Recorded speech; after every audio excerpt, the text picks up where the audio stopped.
بغیر کسی عذر کے بس میں، ریل میں، ہوائی جہاز میں، بغیر قبلے کے جو لوگ نماز پڑھتے ہیں، ریل گاڑی میں دیکھو تو سیٹ پر بیٹھے بیٹھے ٹانگیں پھیلا لیتے اور نماز پڑھتے. بابا سامنے مسجد گزر رہی ہے، رخ معلوم ہے، نہ تو قیام معاف ہے اور نہ کعبے کی طرف منہ کرنا معاف ہے جب تک عذر شدید نہ ہو. پتہ ہی نہیں چلا، کر ہی نہیں سکتا.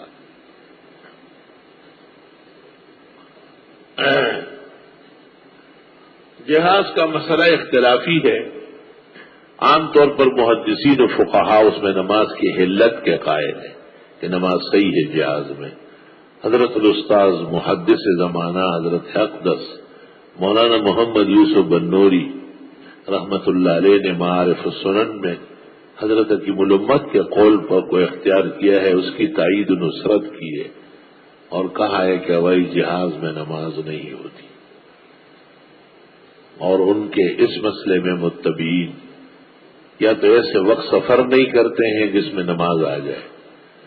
مثلا صبح کی فلائٹ پکڑتے زور تک پہنچ جاتے جدہ، یا رات کی فلائٹ پکڑتے ہیں تو فجر سے پہلے پہنچ جاتے ہیں، 4 گھنٹے لگتے ہیں.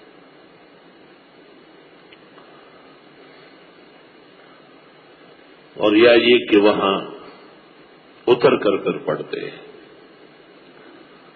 میں نے بھی 1-2 مرتبہ اس پر عمل کیا ہے، لیکن طبیعت پر بوجھ سی رہی اور خیال یہ ہے کہ زیادہ قوی اور صحیح یہ ہے کہ ہوائی جہاز میں نماز پڑھنا چاہیے اور نماز ہو جاتی ہے. مزید تفصیلات کے لیے معارف السنن اور حکیم الامت کی کتاب بوادر النوادر جس میں تفصیل مسئلے کی موجود ہے، اہل علم وہ دیکھ. وہ یہ کہتے ہیں کہ یہ علامت الہوا ہے. اور فقہاء نے قاعدہ لکھا ہے کہ اگر کوئی روئی پر سجدہ کرے اور سجدے کی حالت میں سر چلتا چلا جائے تو نماز نہیں ہوگی. جنہوں نے یہ قیاس کیا ہے وہ یہی سمجھتے ہیں کہ نماز نہیں ہوتی، لیکن دوسرے لوگوں نے کہا ہے کہ نہیں، اس میں حجم ہے، وزن ہے، سختی ہے. جہاز کا چھت جو ہے اور اس کا صحن وہ خود قائم مقام زمین کے ہیں اور اس کے امثال موجود ہیں. اگر نماز کہیں نہ ہو سکے تو پھر تشبہ بالمصلین امام اعظم کا مذہب ہے. اس کی تفصیل بھی اپنے محل میں موجود ہے. بہرحال آدم علیہ السلام کو سجدہ تھا. کہتے ہیں سجدہ تو حقیقت میں اللہ تعالیٰ کو تھا. آدم علیہ السلام تو ان کے لیے آزمائش بنائے گئے. قدیم امم میں تعظیمی سجدہ رائج تھا. مقصود حضرت آدم کی تعظیم کرنی تھی اور یہ کافی شرائع میں رہا ہے. برادران نے یوسف علیہ السلام کا مصر جا کے سجدہ کیا ہے. آپ کی خدمت میں بھی کہا گیا ہے کہ بادشاہان عرب و عجم کا سجدہ ہوتا ہے، ہم بھی آپ کا کرتے، آپ نے منع فرمایا.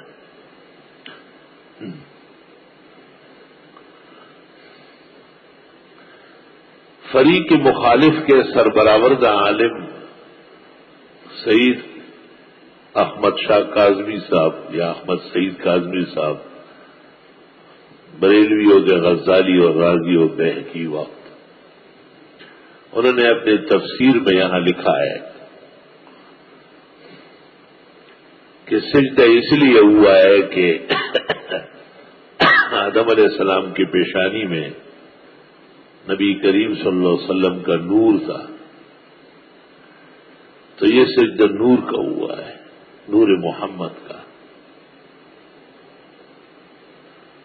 2 عبارتیں انہوں نے پیش کی، ایک تفسیر کبیر فخر رازی کی اور دوسری روح المعانی سے علامہ آلوسی کی. یہاں 2 گزارشیں ہیں. پہلی گزارش یہ کہ سجدہ قرآن ذکر کرتا ہے اور وہ کہتے ہیں ہم نے آدم کا سجدہ کرایا ہے، اور ابلیس نے آدم علیہ السلام کا سجدہ نہیں کیا تو عمر بھر کے لیے لعنتی ہوا. قرآن کریم کی کسی آیت میں یا پیغمبر کے کسی حدیث میں یہ مضمون نہیں ہے کہ حضرت آدم کے پیشانی میں نور محمد تھا، حقیقت میں سجدہ اس کا کرایا گیا۔ تو جو مسئلہ نہ قرآن میں ہو نہ سنت میں ہو، وہ صرف علماء کی تحقیق کے ذریعے، یہ زیادت علی الکتاب ہے جو حرام ناجائز۔ اس سے بھی پتہ چلا ہے کہ فریق مخالف کا مذہب اور ان کے عقائد یہ مغالطے کے پیداوار ہے۔ بڑا عالم اس کو نہیں کہتے کہ غلط باتیں کرے، بڑا عالم وہ ہے جس کی باتیں مضبوط ہو۔ تو یہ مسئلہ کہ حضرت کے پیشانی میں محمد صلی اللہ علیہ وسلم کا نور تھا،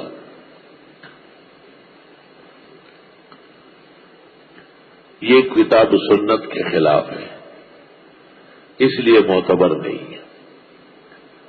دوسری گزارش یا جواب یہ ہے کہ سورۃ ہجر میں ہے کہ ابلیس نے کہا تھا اسجد لمن خلقتہ بشرا من طین، آپ نے تو آدم کو بشر بنایا، مٹی سے بنایا، اس کا سجدہ کیوں کروں؟ تو حق تعالی نے فرمایا کہ تم نکل جاؤ، تم پر لعنت ہے۔ اور حق تعالی نے بھی کہا انی خالق بشرا من طین فاذا سویتہ ونفخت فیہ من روحی فقعوا لہ ساجدین۔ اللہ تعالیٰ نے ابلیس کو یہ نہیں کہا کہ اے اندھے اور اے ڈنگر، تمہیں پتہ ہی نہیں کہ یہ بشر اور خاکی کا سجدہ نہیں ہے، بلکہ ان کی پیشانی میں حضرت محمد کا نور ہے، لہذا نور کا سجدہ تو وہ چاہتا تھا لیکن بشر اور خاکی کا سجدہ نہیں چاہتا تھا۔ تو یہ معلوم ہوا کہ قرآن و سنت میں کہیں بھی کسی ضرورت کے تحت بھی اس کا ذکر نہیں، اس لیے یہ خیالی اور فکری چیز تو ہے لیکن تحقیق اور صحت کے خلاف ہے۔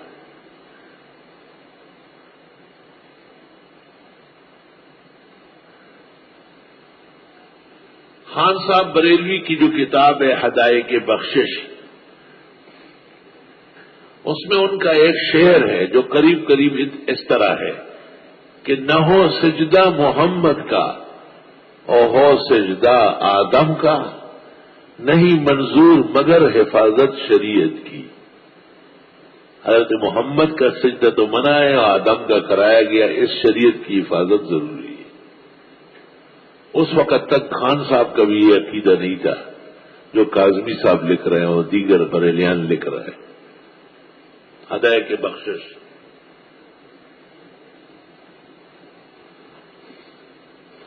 اس لیے تفسیر کبیر کی بعض باتیں یا علامہ آلوسی کی بعض تحقیق سے گری ہوئی باتیں ان کے لیے زیادہ سودمند نہیں ہے،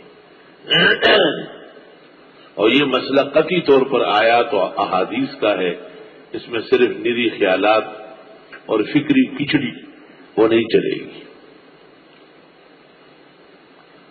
وَإِذْ قُلْنَا لِلْمَلَائِكَةِ، یاد کرو جب ہم نے کہا فرشتوں سے اسجدوا لآدم، سجدہ کرو آدم علیہ السلام کا۔ بعض علماء نے جواب دیا ہے کہ یہ جیسے اجمی لوگ ایک دوسرے کو جھکتے ہیں، الانحناء والتکفی، لیکن یہ کمزور جواب ہے۔ درست بات یہ ہے کہ ان شرائع میں تعظیم کا سجدہ تھا، اور ہماری شریعت چونکہ ہر اعتبار سے کامل و اکمل ہے، اس میں تعظیم کا سجدہ بھی جرم ہے۔ اس پر ہمارے ساتھ مبتدئین کا اتفاق ہے۔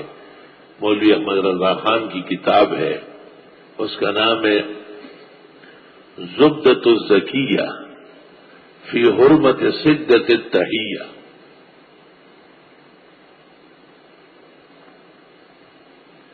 اس کتاب میں ثابت کیا ہے کہ سجدہ تعظیمی شریعت محمدی میں ناجائز اور حرام ہے۔ یاد کرو جب ہم نے کہا فرشتوں سے کہ سجدہ کرو حضرت آدم کا، فسجدوا، سب نے سجدہ کیا، الا ابلیس، مگر شیطان نے نہیں کیا، ابا انکار کرنا، واستکبر، تکبر کیا، وکان من الکافرین، اور تھا یہ خدا کے علم میں کافروں میں سے کہ ایسا وقت آئے گا یہ انکار کرے گا وہ کافر ہوگا.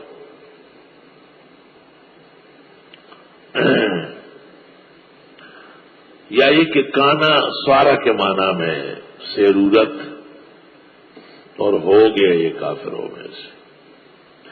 وَقُلْنَا يَا آدم اور ہم نے کہا اے آدم اسکن انت وزوجک الجنہ رہیے آپ اور آپ کی گھر والی جنت میں. زوج کا اطلاق خاون پر بھی ہے اور بیوی پر بھی ہے. جیسے ہم کہتے ہیں زوجہ یہ عجمہ ہے یہ عربی لفظ نہیں ہے.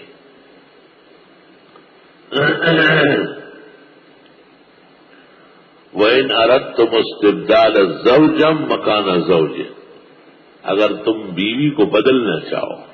زوج جوڑے کو کہتے ہیں میاں بیوی کا جوڑا ہے بیوی میاں کی جوڑی ہے. زوجہ لیست بعربیہ بل هذه عجمة محض شان ورشا لکھتے ہیں. زوجتن یہ کہیں بھی ثابت نہیں ہے. جس کی جمع ہم بناتے ہیں زوجات نہیں زوج اور جمع ازواج. کیوں نہیں ہے یہ نہایت العرب کا مسئلہ ہے آپ کا نہیں ہے. یہ شہاب نویری کا مسئلہ ہے. آپ اتنا جو ہے نا جان ہی سکتے ہیں. اتنی نہ بڑا پاک کا یہ داما کی ایک آیت اب آپ کو ذرا دیکھو ذرا بند آباد ہے. یہاں ایک اشکال ہے کہ ابلیس ملک ہے جس کو حکم ہوا ہے تو تقریباً اجماع ہے کہ ابلیس ملائک میں سے نہیں ہے اور یہ جنات میں سے ہے. کان من الجن ففسق عن امر ربی یہ بھی جنات میں سے ہے لیکن نافرمان زیادہ ہوا. اور جنہوں نے کہا ہے کہ یہ بھی ملائک کی ایک قسم ہے معتزلہ اور بعض کمزور علماء ان کی غلطی واضح ہے. اس کی ایک دلیل یہ ہے کہ سورۃ اعراف میں ہے اذ امرتک میں تمہیں کہہ چکا تھا. اللہ تعالیٰ نے فرمایا باقاعدہ تجھے میرا حکم آیا ہے. تو جیسے ملائک کو حکم ہوا ہے اس طرح جنات کو بھی حکم ہوا تھا جن میں سے اس نے سجدہ نہیں کیا.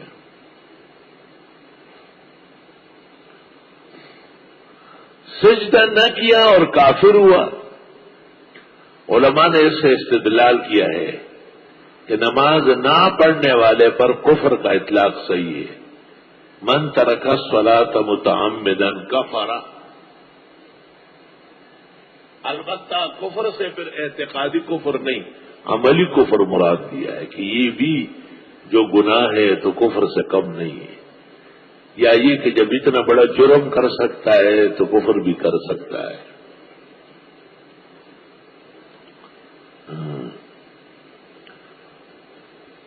وقلنا اور ہم نے کہا یا آدم اسکن انت وزوجک الجنہ اے آدم رہیے آپ اور آپ کی اہلیہ جنت میں. کہتے آدم علیہ السلام جب سجدے وغیرہ سے فارغ ہو گئے اور حق تعالیٰ نے کہا کہ جاؤ جنت تو آدم علیہ السلام کان یستوحش روح المانی میں تنہائی محسوس کرتے تھے. نام واستجع علی الایسر فخلقت من ضلعه الایسر الحوا فلما استيقظ رآها قائمة متنشئة. آدم علیہ السلام سو رہے تھے بائیں طرف کروٹ لی تو بی بی حوا پیدا ہو گئی. جب حضرت نیند سے بیدار ہوئے تو ایک حسین جمیل عورت موجود ہے. دیکھ کے بہت خوش ہوئے اور فرمایا من انتے کا امرأ کا لے کہ لأنها تکلم بالمرارہ. کیا نام کون کا عورت کا عورت کیوں کا ہے کیونکہ یہ کڑوی کڑوی باتیں کرتی ہے. دو باتیں پیاری تیسری کڑوی. عورت اول سے اخیر تک ایک جیسے نہیں چلے گی. جس کی باتیں آگے پیچھے ہے نا وہ سدا خزو ہونے خبریں کے سوئی خزر ازار نہ جڑا کری ہے کلس سے خبر ہو کہ تڑیر خرید آئے گا ماتا رہے بنا ہوا رانا خبر شروع ہوگا یہ خبر ہے ضرور خراب پیکوڑا روزی. تو حضرت نے پوچھا کہ مسمو کے نام کیا ہے؟ کہا ہوا. کا لے کہ انی خلقت فی الہوا، اسی طرح ہی پیدا ہوئی ہوا میں بالکل. فتبسم من فصاحتها، حضرت بڑے خوش و خرم ہوئے ان کی رواں زواں کلام پر. عورتوں نے پہلے ہی بابا کو خوش کیا ہوا ہے. یعنی آدمیت کا تقاضا ہے کہ عورت سے محبت ہو، یہ مطلب ہوا. اور کہتے ہیں جب عورت سے محبت ہوگی تو پھر اور غلط محبتیں نہیں ہوگی، اور جب وہاں محبت نہ ہو تو پھر اندیشے بہت ہو گئے. کیسے عجیب بات علماء نے لکھی. حدیث شریف میں ہے استوصوا بالنساء خیرا، میں تمہیں تاکید کرتا ہوں عورتوں کے ساتھ اچھا سلوک کرو. لأنہن خلقن من دل الایسر، کیونکہ یہ بائیں پسلی سے پیدا ہے. وإن أعوج الشيء في الجسد هو الضلع، اور جسم کے اندر سب سے ٹیڑھی چیز تو پسلی ہے.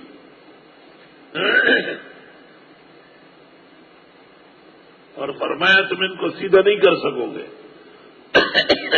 بہت سیدھا کرو گے تو ٹوٹ جائے گی پسلی، اور ٹوٹنا کیا ہے؟ یا طلاق ہے یا موت. گزارا کرنا پڑتا ہے. اللہ علماء کہتے ہیں کہ ہر بات کا جواب نہ دیا جائے، جو کام کی بات ہو اس کا جواب دے، فضول بات کا جواب نہ دے، تاکہ ہر وقت بدمزگی نہ ہو. اور عورتوں کو حکیم الامت نے لکھا ہے کہ کم بولا کرے. کم بولنے والی عورت خاون کی نظر میں محبوبہ رہتی ہے، اور چین چین چین چٹ چٹ چٹ کڑکڑائی تڑتڑائی.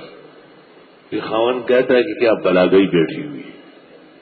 وہ غریب کہیں سے تھکا تھکا آئے گا، دیکھو یہ اندر بیٹھی ہوئی ہے، 20 تنوں کو اٹھاؤ ڈک کو ٹڑائی ہو پکے ناشتہ تن تڑائی. عجیب بات ہے کہ عورتیں باتیں بہت کرتی. بچی بھی پل رہی ہے، بچے بھی آپ دیکھیں بچی پہلے بولے گی، بچہ بعد میں بولے گا. قدرتی طور پر رب العالمین نے ان کو گویا کیا ہے، اور پھر ان کے گویا ہونے میں کوئی کمال نہیں ہے. وَمَن يُنَشَّأُ فِي الْحِلْيَةِ وَهُوَ فِي الْخِصَامِ غَيْرُ مُبِينٍ. وقت پر بہترین بات نہیں کر سکتی، وقت پر کمزور بات کرے گی، بے وقت باتیں کرے گی. اس لیے خداوند تعالیٰ نے نہ ان کو نبی بنایا، نہ کوئی بہت بڑا ولی بنایا، بس ایسے ہی شاگردات زرولی بنایا. عورت اگر پیغمبر ہوتی تو پھر پتہ چلتا کہ آج کل اس کو حیض آیا ہے، آج وہ حاملہ ہوئی ہے، آج بچہ دے رہی ہے. یہ کیا نبی ہے جو روزانہ اپنے حادثات کا شکار ہے؟ نہ نبی ہے نہ رسول ہے ان میں، نہ ان میں کوئی مجتہد ہے نہ مجدد ہے. ولی سے مراد یہ ہے. بس خواتین رب العزت پر ایمان رکھے، توحید و سنت کی پابندی کرے، اپنے گھر کا خیال رکھے، بال بچوں کی اعلیٰ تربیت کرے، خاون کی اطاعت فرض ہے اس کا پورا خیال رکھے. لہل جنت ہے انشاءاللہ، جنت ہی جنت. خواتین نے رسول اکرم صلی اللہ علیہ وسلم سے کہا تھا کہ مسلمان تو بڑے بڑے جہاد اور مارکے کرتے ہیں، تو آپ نے فرمایا جہاد و کنڈ الحج، بجی جو حج پر جاتی ہو یہی کافی ہے، یہ جہاد سے کم تو نہیں. بہت تکلیف، بہت دکم پیل، بہت رش، بہت گرانی پیش آتی ہے. یہ بھی کہا گیا ہے کہ عورت زیادہ حج اور عمرے نہ کرے، کیونکہ مردوں کے ساتھ ٹچ مس ہوتی ہے، رش میں ایسی پس جاتی ہے، اجر اسود چومنے بھی ضروری ہے اس کے لیے. دیکھنا یہ کہ انسان ہو یا نہیں، صرف یہ دیکھنا ہے. آدھا خدا ہے تو مجھے کہتے کہ آدھا آپ آ جائے. صرف پگڑی اور داڑھی سے جڑے انسان بنتے. اگر ہم کسی بیل کے سر پر بڑی پگڑی رکھے تو وہ انسان ہو جائے گا، تفسیر میں داخل کر لیں گے. یہ کام جو اتنی باتوں کے بعد ہوا یہ پہلے کرنا تھا. فرشتوں سے بڑھ کر ہے انسان بننا، مگر اس میں لگتی ہے محنت زیادہ۔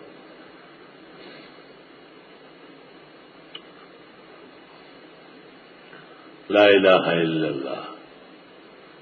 ہارون الرشید کا اپنا جو بیٹا تھا امین، وہ زبیدہ سے تھا، بیگم صاحبہ سے، اور یہ مامون جو ہے یہ کنیز سے، لیکن ہارون محبت مامون سے بہت کرتا تھا، بہت زیادہ۔ تو بیگم صاحبہ نے کہا کہ میں حرہ ہوں، اصیل نصیل عورت ہوں، میرے بیٹے سے پیار نہیں کرتے ہو؟ امین سے کہا وہ بد تہذیب ہے بہت۔ کہا وہ کنیز کا بیٹا۔ تو ہارون رشید نے کہا اگر اس کی تہذیب تقسیم ہو جائے تو دنیا میں کوئی بدتمیز نہیں رہے گا۔ بیگم صاحبہ نے کہا یہ ایسی باتیں جو آپ کرتے، جو آپ کو پسند نہ ہو اس کے لیے، نے کہا میں دکھا دوں گا آپ کو، منوا لوں گا، ایسا نہیں۔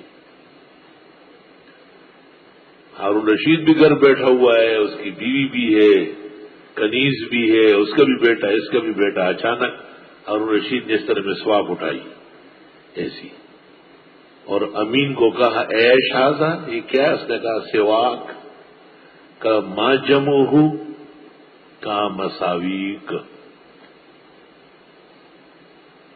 بیگم صاحبہ نے بھی سر جو کہا جو بدتمیزہ کیا کہہ دیا تم نے۔ مامون کو کہا اے شاہزہ کا سواک کا ما جمع کا ضد محاسن کا۔ مساویک کا ایک معنی اور ہے آپ کی خباثت اور پلیتی ہے۔ تو باپ کو کوئی ایسا لفظ استعمال کرتا ہے، جب مامون سے پوچھا کہ اس کا جمع کیا ہے، کہ جو آپ کا محاسن ہے اس کا جو ضد ہے وہ جمع ہے۔ تو ہارون رشید نے بیوی اس کو دیکھا بیگم صاحبہ کو، اس نے کہا ٹھیک ہے میری قسمت ایسی ہوگی کہ یہ بدتمیز پیدا ہوا ہے۔ تہذیب بہت بڑی چیز ہے۔ ہم محسن جو ہے مزین دین کے ادب و احترام سے، اور وہ ایک فرد کو نہیں پوری جماعت اور جو دنیا قرآن سن رہی سب کو کہتا ہوں کہ اپنے آپ کو آداب و تہذیب کے ترازو میں تول لو۔